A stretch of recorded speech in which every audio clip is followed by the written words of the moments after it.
Prej disa ditësh po zhvillohet një luftë mjaft e ashpër në lindjen e mesme, ku Shtetet Bashkuara të Amerikës dhe Izraeli po bombardojnë në mënyrë intensive Iranin. Për të folur mbi konfliktin që tashmë është në lindjen e mesme, si dhe për zgjedhjen e re të liderit të Iranit, kam të ftuar në një lidhje direkte Olsi Yazegji, historian dhe njohës shumë i mirë i botës arabe. Olsi, faleminderit shumë për intervistën. Faleminderit për ftesën. Olsi, si po e shikoni ecurinë e kësaj lufte dhe a është ajo çfarë ishte parashikuar nga Shtetet Bashkuara të Amerikës dhe Izraeli që lufta do zgjaste vetëm pak ditë?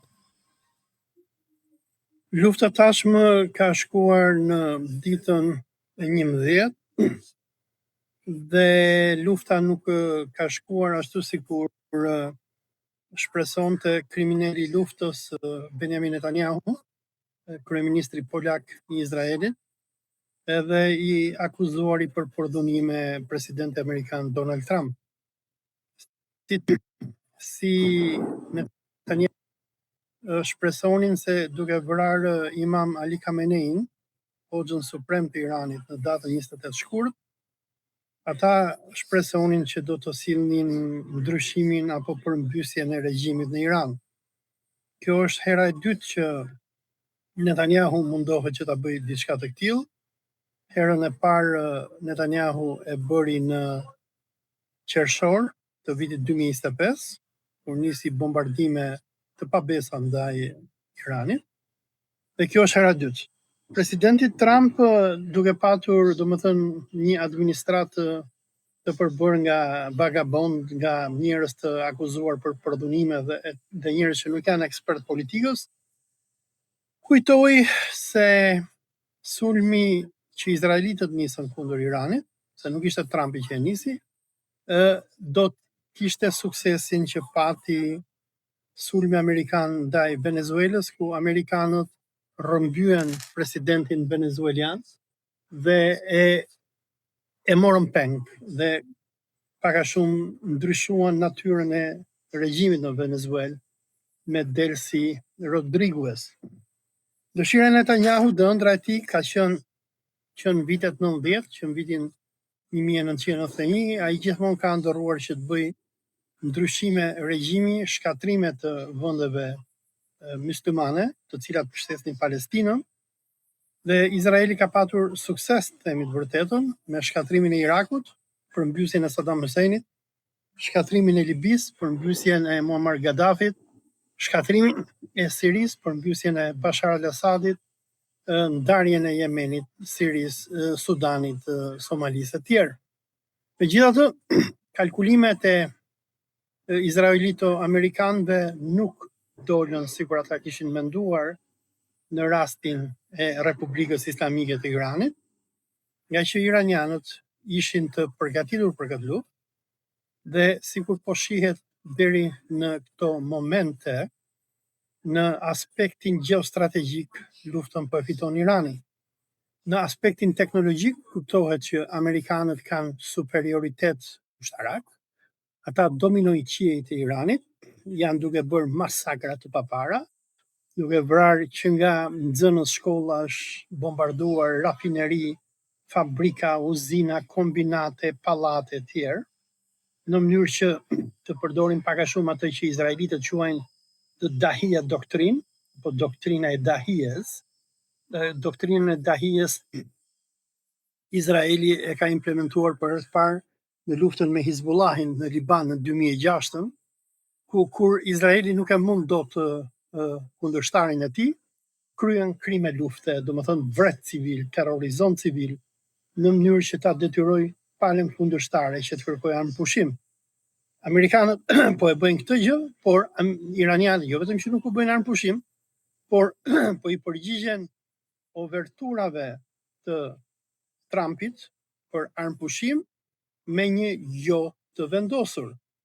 Edhe pse Irani nuk ka armatimet që kanë amerikanët, me raketat apo me dronët e lirë Shahid që Irani ka prodhuar në mas në vitet e fundit, është duke goditur bizneset, ambasadat, konsulatat amerikane në gjithë lindjen e mesme, që nga Bahreini, Omani, Katari, Emiratet Arabe, Arabia Saudite, Jordania. Dhe përveç kësaj, sot është dita 11 që Irani po i detyron kolonët Ukrainas, Polak edhe Rus të Izraelit që ta kalojnë natën nëpër bunker. Edhe pse në Izrael ka një censur totale në lidhje me luftën, ne po arrim që të shohim video që mund të nxiren tek këtu, ku tregojnë efektin fantastik që po kanë raketat iraniane. Irani ka arritur në këto ditët, në këto 11 ditët e luftës, ndoshta me mbështetjen e satelitëve spion rus dhe kinez, që të gjej dhe të shkatroj me përpikmëri radarët amerikan, të cilët shërbenin si sytë e Izraelit në lindjen e mesme. Kanë shkatruar radar nga Katari, Bahreini, Emiratet e Bashkuara Arabe, Arabia Saudite dhe dje Hizbullahi, i cili tani më bë rreth 4-5 ditë që ka hyrë në luftë, ka shkatruar një nga radarët kryesor brenda vet Izraelit. Pra në këto momente sistemi antiraketor izraelit nuk po funksionon mos si më herët. E dyta është që kur bëhen llogaritjet e kostos, një dron Shahid iranian kushton diku nga 5 deri në $20,000, ndërsa raketat që Aleanca Izraelito-Amerikane përdor për të rrëzuar këto dron, kostoja e një antirakete Patriot kushton $1 milion lart. Në këtë luftë 11 ditore, amerikanët po shpenzojnë $1 miliard në ditë, dhe deri tani ata kanë shpenzuar rreth $1 miliard. Kjo është që e ka dëshpëruar shumë administratën e presidentit Trump, nga që e para ata po kanë shpenzime masive, dhe e dyta, Irani po përdor bombën ekonomike kundër Amerikës, ndërsa amerikanët janë duke shkretëtuar dhe shkatruar qytetet iraniane, po i kthejnë qytetet iraniane sikur Gazën apo sikur Libanin. Irani ka mbyllur ngushticën e Hormuzit. Ngushtica e Hormuzit, ashtu sikur në historinë apo legjendën e Akilit, ku Akili pikën e tij të dobët e kishte në thëmbër, kur flasim për perandorinë amerikane, thëmbra e perandorisë amerikane është ngushtica e Hormuzit. Në fakt, duket sikur Irani kishte një strategji dhe po e përdor mjaft mirë që për herë të parë vendet si Arabia Saudite, Emiratet e Bashkuara kanë vënë në rrezik sigurinë e saj. A duket sikur strategjia e Iranit deri tani po ka sukses pasi po detyron që edhe vendet arabe të vënë në dyshim këtë luftë? Strategjia e Iranit po punon shumë mirë. Vendet arabe, të cilat deri më sot kanë shpenzuar miliarda dollar për të financuar bazat ushtarake që Amerika ka ndërtuar në Gjirin Persik, po e kuptojnë që këto miliarda dollar që arabët kanë shpenzuar nuk po i hynë në punë dhe nuk po vlejnë asgjë. Në anën tjetër, duke mbyllur kanalin e Hormuzit, Irani po shkatron ekonomikisht regjimet kukulla zioniste arabe, të cilat janë bërë aleate të Izraelit në vitet e fundit dhe janë bashkuar të ashtu quajturave akordet abrahamike. Do të kuptojmë diçka që vende sikur Emiratet Arabe, Dubai, Abu Dhabi, Katari, Arabia Saudite, Bahreini, Kuwaiti, janë oaze në mes të shkretëtirës. Këto oaze i ndërtuan amerikanët me lekët e petrodollarit nëpërmjet forcës së ekspatëve apo emigrantëve të huaj. Janë inxhinierët perëndimor dhe amerikanë, janë kompanitë perëndimore, janë punëtorët nga India, Bangladeshi dhe Pakistani, ata që kanë bërë të mundur mrekullinë e këtyre vendeve. Dhe çfarë po bën Irani në këto ditë të fundit, duke mbyllur kanalin e Hormuzit, Irani nuk po I lejon këto monarkitë e gjirit persik, që janë aleate të Amerikës dhe të Izraelit, që të shesin naftë. Dhe në momentin që këto nuk shesin më naftë, këto monarki nuk kanë më burimin për të mbajtur këto oaze në mesin e shkretëtirës. Në anën tjetër duhet të kuptojmë diçka, që perandoria amerikane, fuqinë dhe dominancën e saj botërore nuk e kanë vetëm nëpërmjet armatimit, po e kanë nëpërmjet armëve, e kanë nëpërmjet naftës. Dhe kur nisi kjo gjë, kjo nisi në vitin 1973, kur amerikanët në atë kohë, pasi vrasin mbretin e Arabisë Saudite Malik Faisalin, I cili pas luftës së Yom Kipurit I mbylli puset e naftës amerikanëve dhe u tha amerikanëve, për sa kohë ju mbështesni Izraelin, ne nuk do shesim më naftë tek ju. Dhe nga viti 1973 deri më sot, Amerika u kthye në superfuqinë ekonomike të botës. Arsyeja pse Amerika u kthye në superfuqinë ekonomike të botës është se nga viti 1973 amerikanët e lidhën fatin e lekut të tyre, e dollarit, me naftën arabe. Që nga marrëveshja që bën me sauditët në 1973, amerikanët I imponuan gjithë botës që kur bota do të blej naftën duhet ta blej me dollar. Dhe çfarë do thotë kjo? Kjo e bëri Amerikën një shtet I cili ndryshe fjala bie nga Kina. Kina është vend që prodhon mallra industrial për njerëzimin, prodhon telefona, stilolapsa, kompjutera, dhe Kina ka diçka që I shet botës që pasurohet. Rusia prodhon grur, mban botën me grur, por ka edhe naftë. Arabia Saudite ka naftë, Malajzia ka vajin e palmës, ka minerale e tjerë. Amerika nuk ka asnjë nga këto gjëra. Neve nuk kemi asnjë produkt amerikan, biles edhe këto rrobat e shtrenjta që ne I kemi, Armani e Kudijon, janë prodhime italianësh. Domethënë, çfarë I shet Amerika botës që e bën Amerikën kaq të fuqishme, është dollari. Amerikanët thjesht kanë një printer dhe me këtë printer printojnë copa letrash që quhen dollar. Dhe me këto copa letrash ata blejnë botën. Po si ja imponon Amerika botës dollarin, ja imponon nëpërmjet naftës. Nafta dhe benzina është komoditeti që të gjitha shoqëritë moderne kanë nevojë. Ti pa naftë ti nuk funksionon dot. Ti nuk shkon dot në punë, industritë tua nuk funksionojnë etj. Dhe çfarë bëjnë amerikanët që nga viti 1973 ua kanë marrë naftën arabëve. Ata e nxjerrin naftën nga tokat e arabëve, por ata inxhinierët që nxjerrin, ata që e shesin janë të gjitha kompani amerikane. Dhe nafta që nxirret në tokat arabe shitet në bursat e New Yorkut dhe fjala bie un jam Shqipëria, un dua të blej një fuçi naftë.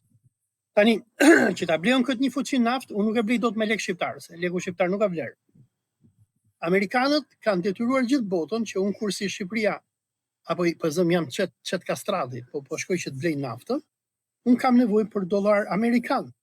Dhe un si Shqipëri tani çfarë do bëj? Do t'i shkoj amerikanëve, do t'i blej aty $100. Dhe për këto $100 që do t'i blej un, do t'i jap një produkt real amerikanëve. Do t'i jap vaj palme, do t'i jap kauçuk, do t'i jap pjesë nga toka ime, do t'i jap diçka, ose do zhytem në borxhe. Tani me këto $100 që un jam blej amerikanëve, un shkoj në bursën ku po amerikanët shesin naftën e Arabisë Saudite, jap këtë $100 dhe kështu blej fuqinë e naftës. Tani, nga ky $100 që un blej fuqinë e naftës, Arabo Sauditët mund të marrin vetëm $20. $80 do t'i marrin kompanitë amerikane etj. Por edhe kur bëhet ky transaksion dhe unë e bëj naftë, paraja nuk depozitohet në bankat e botës arabe, Arabisë Saudite, por në bankat e çifutrisë ndërkombëtare në New York. Dhe me këtë $100 që unë bleva një fuqi nafte, unë faktikisht paran që ua kam blerë Amerikanëve, me naftën që po ja marrë tani arabëve, ja kthej prap këtë lek, këtë dollar Amerikanëve, dhe bankierët zionist Amerikanë përfitojnë dy fish. Një që më shitën mua $100 dhe morën produktet e mia, dhe dy kur unë i blej fuqin e naftës arabëve. Dhe kjo $100 pastaj depozitohet në bankat amerikane. Me këtë lloj qarkullimi parash, bankat amerikane thithin paranë e njerëzimit dhe kjo para pastaj financon industrinë e luftës amerikane. Për shembull, për personat që njohin historinë e Arabisë Saudite, në vitet 2008 kur ndodhi ajo kriza e madhe financiare, këto vendet e gjirit nuk ishin më para, lekët e tyre i kishin nëpër bankat e Amerikës, New Yorkut. Dhe kur kërkuan në këtë kohë që të tërheqim parat e tyre, bankierët që futi thanë, jo, lekët ju i keni këtu, ne do t'ju japim vetëm interesin përqindjen i cili sipas Islamit është haram. Dhe lekët që këto monarkitë e gjirit qarkullojnë, në fund të ditës mbyllen nëpër bankat amerikane. Dhe këto para janë ato që mbajnë industrinë amerikane dhe lejojnë shtetet e bashkuara të Amerikës që të kenë një buxheti i si vjetërm për ushtrinë amerikane është $1,5 trilion marramundës. Dhe kjo pare është paraja e arabëve. Tani, çfarë po bën Irani? Duke mbyllur kanalin e Hormuzit, ai është duke i prerë arterien kësaj aleancës arabo-zionisto-amerikane. Sepse duke mbyllur kanalin e Hormuzit, ai nuk po i lejon arabët më që të shesin naftë, nuk po i lejon ata që të marrin dollar që të financojnë ekonominë e tyre, dhe në anën tjetër po i bën edhe bankierët zionist të New Yorkut dhe të Amerikës që mos marrin më dollarët që sauditët do merrnin në emër të naftës së tyre nga vendet e botës ku ata shesin naftën. Pra, çfarë po bën Irani në këtë moment? Ndërsa ushtarakisht amerikanët po e trajtojnë Teheranin sikur të jetë Dresdeni, sikur amerikanët e zhdukën Dresdenin në Gjermani në luftën e dytë botërore, apo sikur amerikanët bën me Fallujën në Irak që e shkretuan, apo sikur izraelitët bën me Gazën, Irani është i gatshëm që të përballojë këtë lloj terrorizmi masiv, por në anën tjetër është duke goditur bishën zionisto-amerikane në arterien e saj që është nafta. Në momentin që amerikanët nuk kontrollojnë më naftën e vendeve arabe, ne do shohim e para çfarë po ndodh në këto ditë është rritje marramundse e çmimit të naftës, por kur rritet nafta, rritet çdo gjë, nga që nafta është oksigjeni i kapitalizmit të sotëm. Në qoftë se unë për shembull do ta blej të stilolaps që vjen nga Kina për €1, në momentin që nafta do rritet, mua do më rritet çmimi i këtij, do bëhet ndoshta €2. Dhe e njëjta gjë ndodh me të gjitha ushqimet e tjera. Por çfarë do thotë kjo? Kjo do thotë për proletariatin amerikan dhe perëndimor, të cilët janë shumë të varfër, jetojnë sikur thuhet në anglisht paycheck to paycheck, që marrin për shembull $1,000 në muaj dhe me këto $1,000 700 do paguajnë qiran, nëse nuk janë në New York, po të jenë në një katun, edhe me 300 do hajnë bukë. Në momentin që nafta rritet, kemi një reakcion zinxhir ku rriten të gjitha çmimet e tjera dhe kjo do prodhojë një bombë ekonomike brenda perëndimit të Amerikës. Kur Arabia Saudite vendosi sanksionet e saj kundër Amerikës në vitin 1973, ata e quan perëndimin në një krizë dhe recesion. Dhe iranianët këtë po bëjnë në këtë momente, dhe kjo është arsyeja, nëse e pat dje konferencën për shtyp të Trumpit, dëshpërimin që ka Trumpi, i cili nuk di se si të dali nga Zallamahia, ku kriminali i luftës dhe njeriu më i rrezikshëm i planetit, Benjamin Netanyahu, e futi atë duke vrarë Imam Ali Khamenein, liderin suprem të Republikës Islamike të Iranit, në datën 28 shkurt 2026. Olsi, tashmë kemi një lider të ri të Iranit. Si do jetë Irani me, po themi, drejtimin e djalit të Ali Khameneit? Lideri i ri Iranit, emri i tij është Moshtaba Khamenei. Në arabisht Moshtaba do të thot njeriu i zgjedhuri i Zotit, i Perëndis. Moshtabai është 56 vjeç, ai ka qenë krahu i djathtë i babës së tij, ka marrë pjesë në luftën Iran-Irak, është njeri me eksperiencë ushtarake dhe është njeriu i dashur i gardës revolucionare iraniane.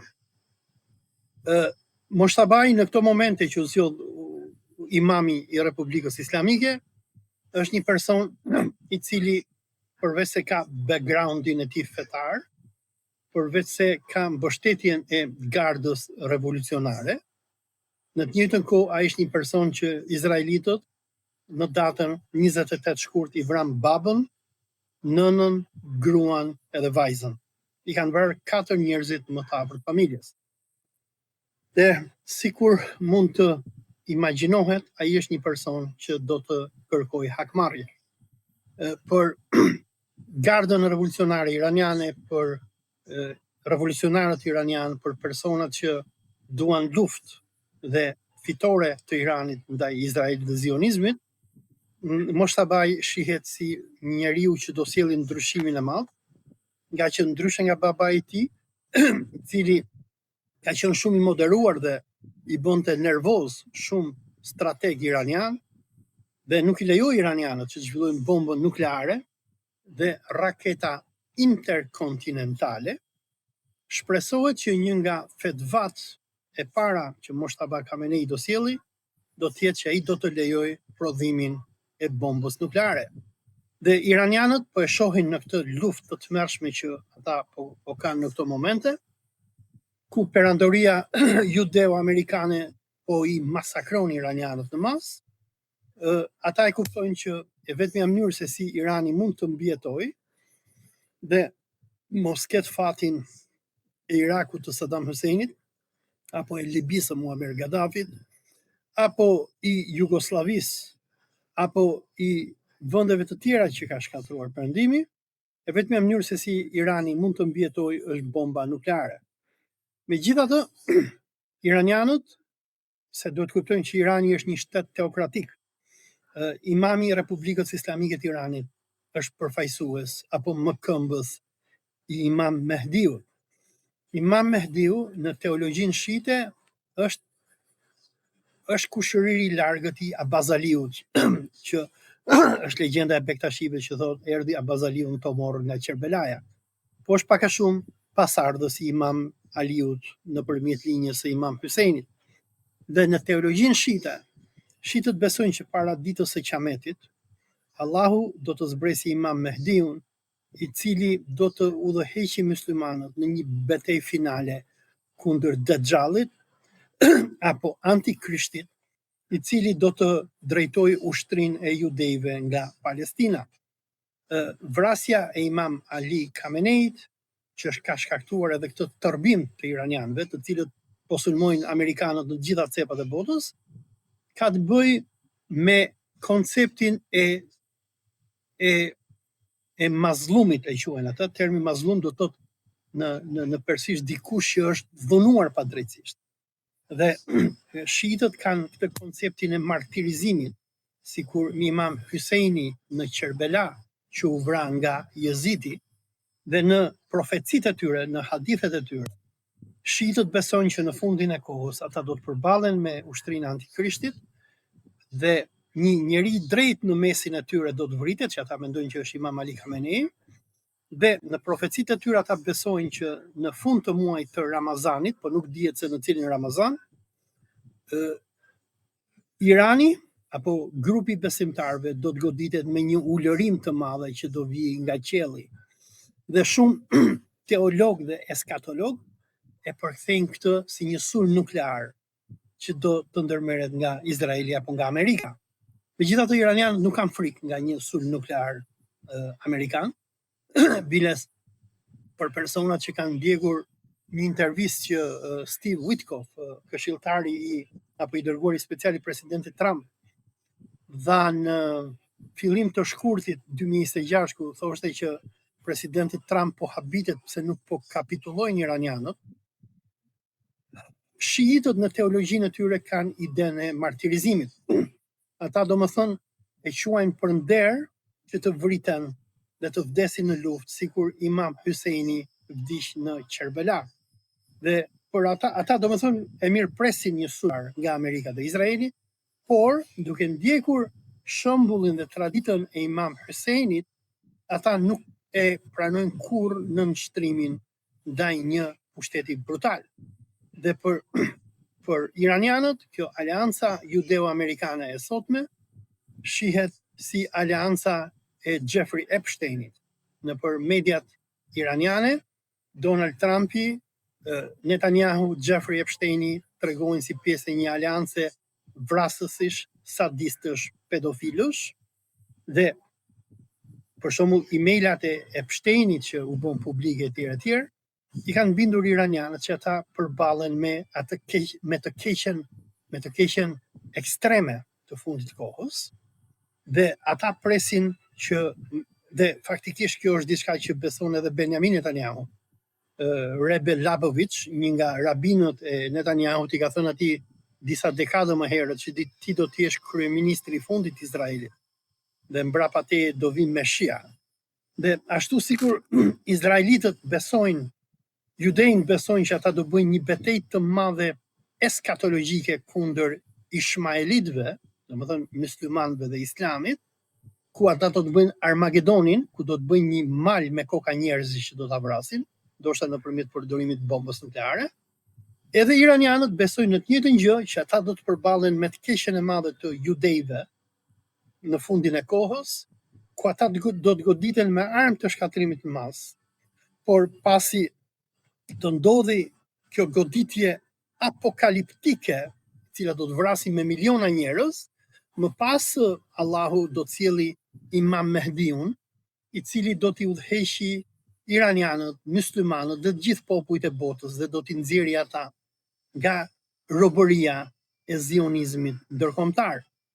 Sipas nenit 5 të Kushtetutës së Republikës Islamike të Iranit, udhëheqësi suprem i Iranit, apo imami i përkohshëm, sigurisht Moshtaba Khamenei, është i detyruar që të qëndrojë në këtë pozitë deri në momentin që Allahu do sjellë Imam Mehdiun. Në momentin që Zoti do sjellë Imam Mehdiun, udhëheqësi suprem i Iranit, në këtë rast Moshtaba Khamenei, tërhiqet nga detyra dhe detyrën e merr ky imam, i cili do të udhëheqë botën dhe njerëzimin në luftë kundër së keqes së Antikrishtit. Dhe Irani, si një shtet teologjik, beson që është duke bërë një luftë hyjnore kundër të keqes që udhëhiqet nga aleanca judeo-amerikane. Zgjedhja e Moshtaba Khamenei i ka motivuar iranianët, për personat që ndjekin lajmet nga Irani, ata dalin nëpër rrugë, brohorasin etj. Dhe në veçanti Garda Revolucionare, e cila është shtylla kryesore e pushtetit iranian, dhe Garda Revolucionare i quajnë veten e saj si ushtria e Imam Mehdiut, e cila në fundin e kohës do të shlirojë Jeruzalemin nga judeinët, ata e shohin Moshtaba Khamenein si imami i cili do t'i udhëheqë ata dhe do t'i lejojë Gardën Revolucionare që ndoshta të zhvillojë bombën atomike. Dhe pasi ata e kuptojnë që në ekuacionin e forcave që ata kanë me Izraelin dhe me Amerikën, e vetmja gjë që mund t'i trëmbi amerikanët është krijimi i bombës atomike sipas shembullit të Koresë së Veriut. Por si sa besoni se mund të zgjasë kjo luftë?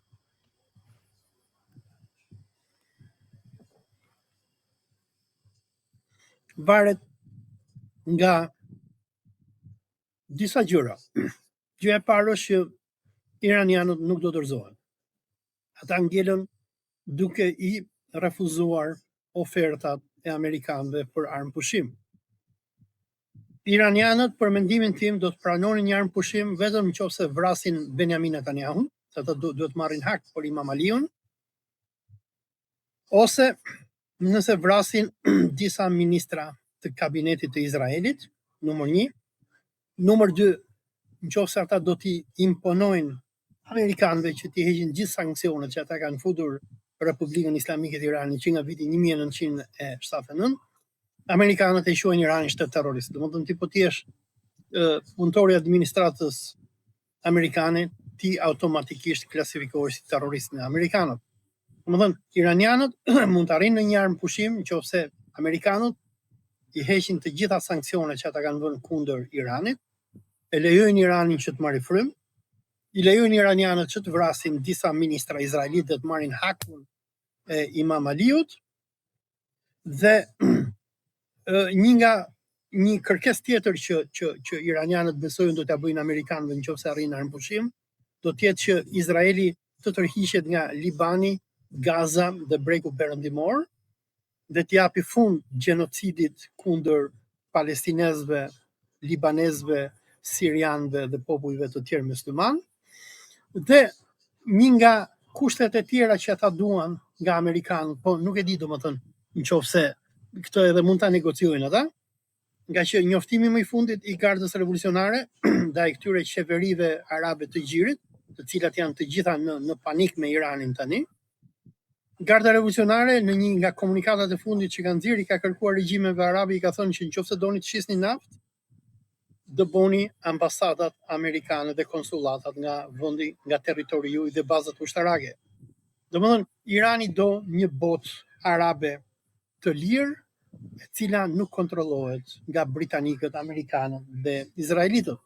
Por kuptohet që këto janë kërkesa maksimaliste dhe ngjelet për të parë se si do të shkojë lufta, por me sa unë po kuptoj deri tani, iranianët duan që lufta të vazhdojë sa më gjatë, nga që iranianët janë të gatshëm që të pranojnë çmimin e vrasjes masive të tyre nga amerikanët, por ata duan një përfundim me nder dhe duan që të sigurohen që kjo egërsira judeo-amerikane nuk do të guxojë që të luajmë me ata.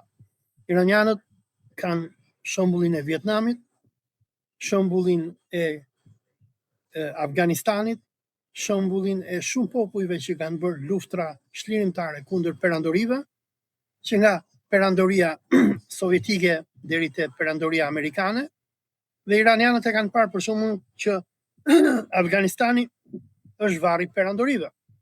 Bashkimi Sovjetik, edhe pse ishte superfuqia ushtarake e kohës, u mund nga mujahidinët, jo se mujahidinët kishin armë më të mira se sa sovjetët, por u mund nga shpenzimet ushtarake, sepse në historinë e njerëzimit perandorit popujt e vegjël nuk i mundin dot në luftë frontale, por i mundin nëpërmjet rezistencës së tyre të vazhdueshme. Amerikanët u mundën në Afganistan në luftën më të gjatë në historinë e tyre, që është 20 vjet, nga 2001 deri në 2021, jo se talibanët ishin më të fuqishëm se sa amerikanët, por sepse talibanët i lodhën ata. Dhe perandorit nuk i mbajnë dot luftrat, nga që luftrat e mëdha i rrënojnë perandorit. Bashkimi Sovjetik u shkatërrua nga lufta në Afganistan, nga që pati shpenzime me miliarda dollar sipas kalkulimeve të asaj kohe. Amerikanët u mundën në Afganistan, jo se talibanët ishin më të fortë, por sepse sigur edhe presidenti Donald Trump ja ka përmendur Joe Bidenit kohë më parë, i tha që janë këto luftra që bëm, tha dhe shpenzuan 8 trilion dollar. Pra borxhi amerikan deri para një viti ishte 27 trilion, tani duhet të jetë më shumë, e nga këto 27 trilion, 8 trilion janë vetëm nga lufta në Afganistan dhe në Irak. Dhe iranianët e dinë që ndërsa ata nuk e mundin dot ushtarakisht Amerikën, Amerika ka superioritet teknologjik dhe është në fuqi nukleare së bashku me Izraelin, por iranianët besojnë që ata mund ta, dhe domethënë këto janë deklaratat e Gardës Revolucionare dhe politikanëve iranian, të cilët i thon hapur amerikanëve, ne nuk do të tërhiqemi dhe do bëjmë me ju war of attrition. War of attrition do thotë luftë shkatrimtare. Domethënë, hajde vazhdojmë luftën. Biles Donald Trumpi deklaroi para 2 ditësh thoshte ne do të çojmë luftaniet amerikane që të hapin ngushticën e Hormuzit. Dhe iranianët i thanë please come. I lutem hajdeni se po ju presim. Se në këto momente që amerikanët po sulmojnë Iranin, e që Irani ka një aviacion fantastik dronësh, ata nuk guxojnë që ti afrohen ujrave iraniane. Goditjet bëhen nga Oqeani Indion, nga Mesdheu, nga deti arab e tjerë.